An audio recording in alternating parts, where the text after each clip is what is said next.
வணக்கம் 7 Winstar technology. இப்போ பார்க்குற வீடியோன்னு பார்த்தீங்கன்னா ஐசியை பற்றி பார்க்க போகிறோம். ஒரு மாடல் எடுத்துகிட்டு அந்த மாடலோட ஐசியை மட்டும் தனியாக நான் காட்டிட்டு அந்த ஐசியோட நம்பரை வச்சு நம்ம வந்து இந்த ஐசி எந்தெந்த செல்ஃபோனுக்கெலாம் மேட்ச் ஆகும் அது எப்படி கண்டுபிடிக்கிற விஷயம் தான் நம்ம இந்த வீடியோஸில் கொடுத்துருக்கேன். இந்த வீடியோஸ் ஃபுல்லாக பாருங்கள். அதேமாதிரி borneo schematic டயக்ராமில் வந்து நம்ம இதுக்குரிய ஆப்ஷன் தனியாக கொடுத்துருக்காங்க. அதை பற்றி விஷயங்கள் நான் இதில் முழுமையாக கொடுத்துருக்கேன். ஃபுல் வீடியோஸ் பாருங்கள், அப்போ தான் நான் சொல்கிற விஷயங்கள் உங்களுக்கு புரியும். அப்போது இதில் ரெட்மி நோட் 4 மாடலில் வந்து பார்த்திங்கன்னா தனித்தனியாக ஒவ்வொரு ஐசியை நான் வந்து காமிச்சிருக்கேன், அதை நோட் பண்ணி வச்சுருக்கேன். இப்போ சிலர் வந்து பார்த்திங்கன்னா பார்த்தோன்னே சார் இது என்ன ஐசின்னு எனக்கு தெரியலையே சார், பேசிக்காக பண்ணுறீங்க, ஃபஸ்ட் ஸ்டார்டிங் பண்ணுறீங்க, ஆல்ரெடி அந்த ஃபீல்டு இருக்கிறவங்களுக்கு அந்த ஐடியா கிடைக்கும். ஏற்கனவே பார்த்து பழகினதுக்கப்புறம் நம்மளுக்கு ஐடியா கிடச்சிருக்கும்.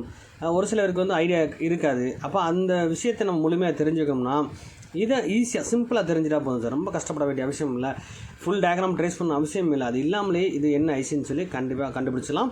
அது மட்டும் இல்லை, இது எந்தெந்த ஃபோனுக்கெலாம் மேட்ச் ஆகும் சார். இந்த ஐசி ஃபால்ட் ஆகிடுச்சு, இது வேறு செல்லுக்கு மாற்றலாமா சார், அதாவது இந்த வேறு செல்ஃபோனில் அதை எடுத்து நம்ம சேஞ்ச் பண்ணலாமா அப்படின்னா கண்டிப்பாக ஐசியோட அந்த நம்பர்ஸை நோட் பண்ணி நம்ம borneo schematic மூலமாக நம்ம தெளிவாக நம்ம தெரிஞ்சுக்கலாம். அதுவும் ஈஸியாக இருக்கும், சிம்பிளாகவும் இருக்கும். அதேமாதிரி நம்ம இந்த ஃபீல்டை பொறுத்தவரை வந்து பார்த்திங்கன்னா பேசிக் கான்செப்ட் தரவு பண்ணிட்டு தான் அடுத்தது அப்டேட் பண்ணால் ஈஸியாக இருக்கும்.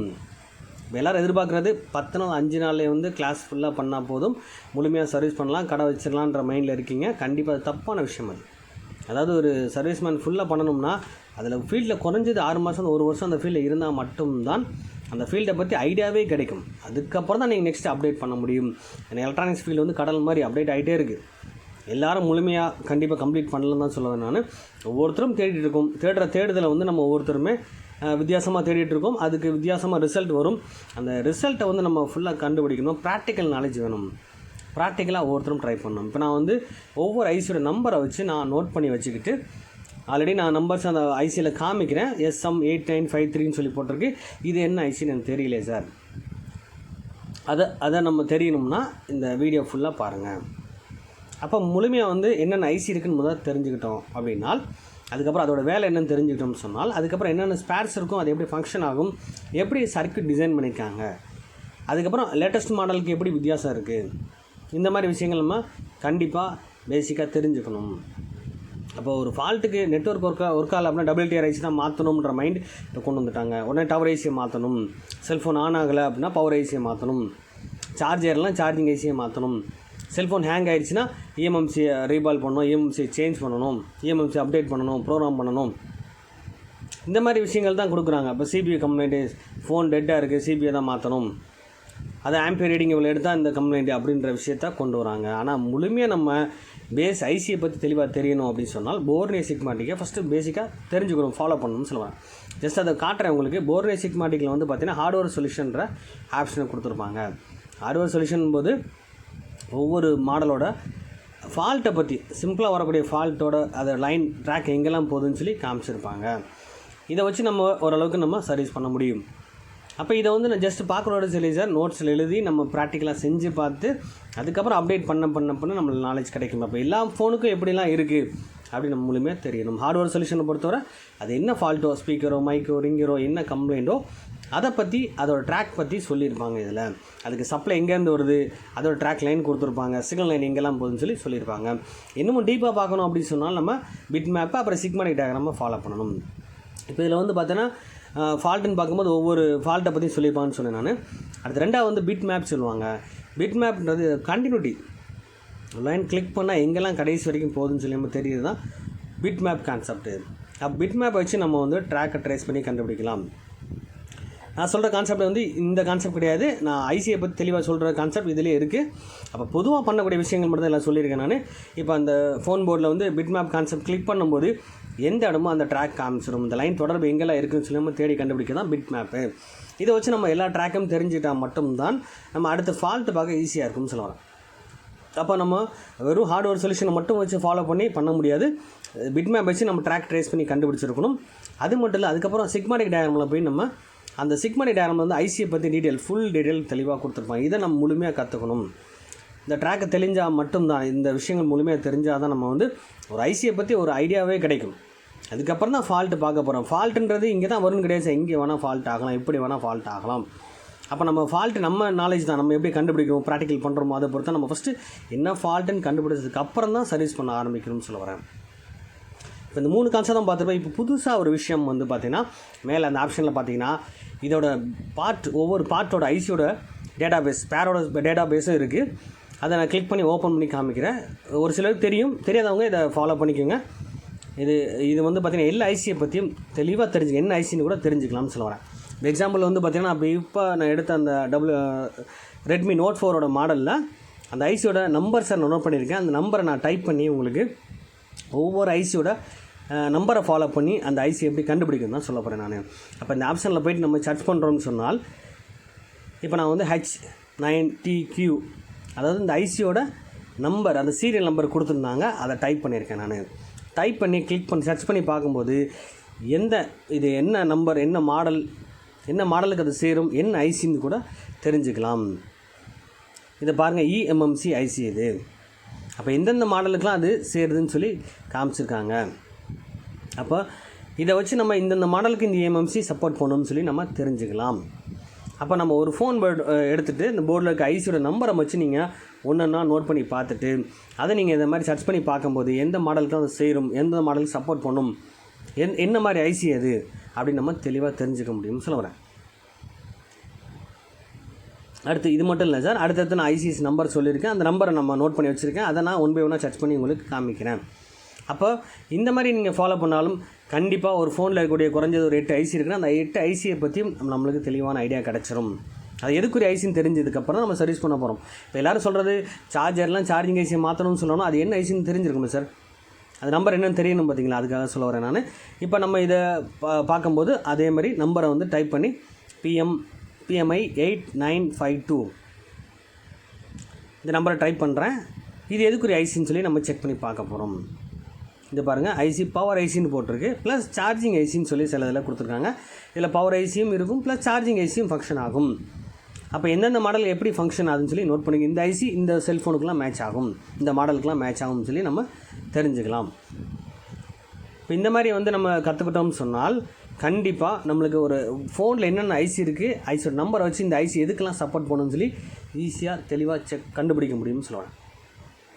இந்த மாதிரி நம்ம கிளாஸ் கான்செப்டே நம்ம வந்து புது விஷயங்களை கற்றுக்கிற கான்செப்ட் தான். அதுவும் புதுசாக ப்ராக்டிக்கலாக ஃபாலோ பண்ணும்போது புது விஷயங்கள் கண்டிப்பாக அப்டேட் ஆகும். அப்டேட் கிளாஸ் தான் நான் வந்து பண்ணிகிட்ருக்கேன்னு தவிர, அப்போது ஒரு ஃபோன் சர்வீஸ் பண்ணுறதுக்கு என்னென்ன கான்செப்ட் இருக்கோ அந்த பேஸ் தெளிவுபடுத்தினா மட்டும்தான் புது விஷயங்களை உங்களால் அப்டேட் பண்ண முடியும்னு சொல்லுவேன். அப்போ இந்த பேஸ் தெளிவு பண்ணுறதுக்கு தான் ஒரு கான்செப்ட், ஒரு கிளாஸ் தான் உங்களுக்கு காமிக்கிறேன் நான். இது மாதிரி நீங்கள் வந்து ஒவ்வொருத்தரும் ட்ரை பண்ணி பாருங்கள். borneo schematic இருந்தால் இதை நீங்கள் ஃபாலோ பண்ணி பாருங்கள். ஏதோ ஒரு போர்டு எடுத்துங்கிற அந்த ஐசோட நம்பரை பார்த்து நீங்கள் ட்ரை பண்ணி பார்க்கலாம். அடுத்து பாருங்கள், SM8953 இது எதுக்குரிய ஐசின்னு சொல்லி நம்ம செக் பண்ணி பார்க்குறோம். பாருங்கள், CPUன்னு சொல்லியிருக்காங்க, அது ப்ராசஸர் இது. அப்போ இந்த ப்ராசஸர் வந்து எந்தெந்த மாடலுக்கெலாம் சேருது, எந்தெந்த பிராண்டுக்கெலாம் சேருதுன்னு சொல்லி நம்ம இதுலேயும் பார்த்துக்கலாம். பாருங்கள், எல்லா மாடலுக்குமே இருக்குது. என்னென்ன மாடல்ஸ் இருக்கோ, விவோ, ஓப்போ, நோக்கியா, மற்ற மாடலுக்கெல்லாம் ஓரளவுக்கு சேமாக இருக்கிற மாதிரி தான் கொடுத்துருக்காங்க. அப்போ இந்த மாதிரி டைப் நான் ஃபாலோ பண்ணால் இந்த ஐசியை நம்ம அதில் கூட சப்போர்ட் பண்ணுறதுக்கு வாய்ப்பு இருக்குதுன்னு சொல்ல வரேன். மற்றபடி இந்த ஐசியை அப்டேட் பண்ணக்கூடிய விஷயங்களும் நெக்ஸ்ட் நம்ம வந்து கிளாஸஸ் எடுத்துகிட்ருக்கோம் நம்ம. அப்போ இதை வச்சு நம்ம வந்து ஐசியை நம்ம தெளிவாக தெரிஞ்சுக்கலாம். இது மாதிரி 1 by 1 வந்து ஒவ்வொரு ஐசியை நான் சொல்கிறேன் நான். அடுத்த ஒரு ஐசியை நம்ம பார்ப்போம். அதாவது நம்ம ஒவ்வொரு மாடலோட அந்த ஐசியோட நம்பர் எழுதியிருப்பாங்க, அதை மட்டும் தான் டைப் பண்ணுறேன். WTR2955 இதை அடித்து கிளிக் பண்ணி பார்க்கும்போது என்ன ஐசின்னு சொல்லி பார்த்துக்கலாம். WTR ஐசின்னு சொல்லுவாங்க. இது நெட்வொர்க்கு முக்கியமான ஐசி இது. அப்போ இந்த WTR ஐசி வந்து எந்தெந்த மாடலுக்குலாம் சேரும், வேறு மாடல். உதாரணத்துக்கு ஒரு ஃபோன் வந்து நெட்வொர்க் கம்ப்ளைண்ட் வருது, இந்த ஐசி தான் ஃபால்ட்டுன்னு கண்டுபிடிச்சிங்க, இந்த ஐசி கிடைக்கல சார் அப்படின்னா, பழைய ஸ்க்ராப் போர்டு ஃபோன் வச்சுருக்கேன் சார், அதில் அந்த நம்பர் ட்ரேஸ் பண்ணி பார்த்தேன், சேம் இதே நம்பர் இருக்குது. அப்போ இந்த மாடலுக்குலாம் இந்த நம்பர் இருக்குன்னு சொல்லி நம்ம தெரிஞ்சுட்டோம் சொன்னால், நோட் பண்ணி வச்சிட்டிங்கன்னு சொன்னால் அந்த போர்டு இருந்தால் அந்த போர்டிலேருந்து கூட எடுத்து நம்ம இதை நீங்கள் ஈஸியாக ஃபிட் பண்ணலான்னு சொல்ல வரேன். கண்டிப்பாக இது யூஸ்ஃபுல்லாக இருக்குன்னு நான் நினைக்கிறேன். உங்களோட கமெண்டை வந்து கமெண்டில் கொடுங்க, உங்களுக்கு கமெண்ட் பாக்ஸில். அதேமாதிரி ஒவ்வொரு ஐசியை பற்றியும் நம்ம தெளிவாக ரிசர்ச் பண்ணுற கான்செப்ட் தான் இதை கொடுத்துருக்கேன் நான். முழுமையாக ட்ரை பண்ணுங்கள். இதை ஒரு போர்டு எடுத்தால் கம்ப்ளீட்டாக A to Z எல்லா ஐசியுமே ட்ரை பண்ணிடுங்க. 77911261 இது எதுக்குரிய ஐசின்னு சொல்லி நம்ம இதில் செக் பண்ணி பார்க்க போகிறோம். சர்ச் பண்ணும்போது ஆட்டோமேட்டிக்காக அது சொல்லிடும். இது வந்து பார்த்திங்கன்னா பிஎஃப்ஓ ஐசின்னு சொல்லுவாங்க, பவர் ஆம்பிளிஃபையர் சொல்லுவாங்க, நெட்வொர்க் ஐசின்னு சொல்லுவாங்க. அது 2Gக்கு வரக்கூடிய ஐசின்னு சொல்லியிருக்காங்க. இப்போ 4G 3G கான்செப்ட்டுக்கு வரக்கூடிய ஐசி தனியாக இருக்கும், 2Gக்கு தனியாக ஒரு ஐசி கொடுத்துருக்காங்க. அப்போ 2G நெட்வொர்க் எடுக்கலாம், கண்டிப்பாக இதை நம்ம ஃபாலோ பண்ணணும். அப்போ இந்த ஐசியோட நம்பர்ஸ் வந்து எந்தெந்த மாடலுக்குலாம் அது சேருது, என்னென்ன பிராண்டுக்கு இருக்குன்னு சொல்லி நம்ம இதை வச்சு நம்ம தெரிஞ்சுக்கலாம். அப்போ நான் காட்டுற மாடல் வந்து ரெட்மி நோட் 4 மாடலு. இதை நீங்கள் எடுத்து வச்சு பாருங்கள், அந்த மாடல் இருந்தால். இதை வச்சு நீங்கள் ஒவ்வொரு மாடலையுமே நீங்கள் வச்சு பார்க்கும்போது கண்டிப்பாக என்னென்ன மாடல் என்னென்ன ஐசி இருக்குன்னு ஒரு ஐடியா கண்டிப்பாக தாராளமாக உங்களுக்கு தெரிஞ்சிடும். அப்புறம் வந்து இங்கே ஹார்ட்வேர் சொல்யூஷனோ பிட் மேப்போ ஸ்கெமாட்டிக்கோ பார்த்தீங்கன்னு சொன்னால் இன்னமும் நல்ல நாலேஜ் கிடைக்கும்னு சொல்ல வரேன். அடுத்து வந்து K318, இது எதுக்குரிய ஐசின்னு சொல்லி நம்ம இதில் பார்க்கலாம். பாருங்கள், இதில் வந்து ஆடியோ ஐசின்னு சொல்லலாம். அதாவது ரிங்கருக்கு வரக்கூடிய பஸ்ஸர்னு போட்டுருக்காங்க பார்த்தீங்கன்னா, ரிங்கருக்கு வரக்கூடிய ஐசி இது. அப்போ ரிங் டோன் இதில் தான் ஃபங்க்ஷன் ஆக போகுது. இப்போ இந்த ஐசி எந்தெந்த மாடலுக்குலாம் சேருது, என்னென்ன பிராண்டுக்கு சேருதுன்னு சொல்லி இதில் கொடுத்துருக்காங்க. இதை ஃபுல்லாக நோட் பண்ணி வச்சிட்டிங்கன்னு சொன்னால் இந்த ஐசி கம்ப்ளைண்ட் ஐசினா வேறு எந்த மாடல்லேருந்து நம்ம எடுத்து கூட ஃபிட் பண்ணிக்கலாம். பாருங்கள், இதே ஒரே ஐசி எத்தனையோ மாடலுக்கு சேருது. அப்போ நீங்கள் அப்டேட் வந்து ஐசிஸ் போகும்போது கண்டிப்பாக இதை பற்றி நல்ல நாலேஜ் உங்களுக்கு இருக்கணும்னா கண்டிப்பாக இந்த மாதிரி விஷயங்களை நீங்கள் ஃபாலோ பண்ணி ஆகணும். அடுத்து நெக்ஸ்ட் வந்து நம்ம பார்க்க போகிறது PM8953 மாடல். இது அது பிஎம்னாலே கண்டிப்பாக பவர் ஐசியாக வந்துடும். அப்போ இந்த விஷயம் தெரியாதவங்களுக்கு இந்த கான்செப்ட் கொடுக்குறேன். ஆல்ரெடி தெரிஞ்சவங்களுக்கு ஓகே, தெரியாதவங்களுக்கு கண்டிப்பாக சப்போர்ட் பண்ணணும்னு நினைக்கிறேன். அதனால தான் இந்த வீடியோஸ் கொடுக்குறேன் நான். அப்போ இந்த வச்சு பார்க்கும்போது கிளிக் பண்ணி பார்க்கும்போது பவர் ஐசி நம்மளுக்கு தெரிஞ்சுக்கிட்டோம் அதில். அப்போ எந்தெந்த மாடலுக்குலாம் அந்த பவர் ஐசியாக ஃபங்க்ஷன் ஆகுது, எந்தெந்த பிராண்டுக்குன்னு பார்த்து அதிகபட்சம் நிறைய மாடலுக்கு இருக்குது. அப்போ அந்த மாடலுக்கு கூட இந்த பவர் ஐசி ஃபால்ட்னா கூட நம்ம எடுத்து வச்சுக்கலாம்னு சொல்ல வரேன். அப்போ அந்த ஐசியோட பின் டீட்டெயில் இன்னும் தெளிவாக தெரிஞ்சிட்டிங்கன்னு சொன்னால் அது ஃபால்ட்டாக இருக்கா இல்லையான்னு சொல்லி நம்ம துல்லியமாக கண்டுபிடிக்க முடியும்னு சொல்கிறேன். அடுத்து பாருங்கள், 7764511. இதுவும் அதேமாதிரி பாருங்கள், நெட்வொர்க் ஐசி தான் இது. இது பவர் ஆம்பிளிஃபையர் ஐசி, நெட்வொர்க் ஐசின்னு சொல்லுவோம் நம்ம. இது 3G 4Gக்கு வரக்கூடிய ஐசி. இது மாதிரி இன்னும் டீப்பாக போக உங்களுக்கு தன்னாலே ஐடியா கிடைக்க ஆரம்பிச்சிடும். அப்போ நோட்ஸ் எடுக்கணும், ப்ராக்டிக்கலாக செஞ்சு பார்க்கணும். விஷயங்கள் தெரிஞ்சு சர்வீஸ் பண்ணால் ஈஸி. தெரியாமல் நம்ம வந்து இதுதான் ஃபால்ட்டு அதான் ஃபால்ட், இதுக்கு இந்த ஐசியை கழட்டணுன்ற விஷயத்துக்கு போகாமல் அதை பற்றி ரிசர்ச் பண்ணுங்கள்.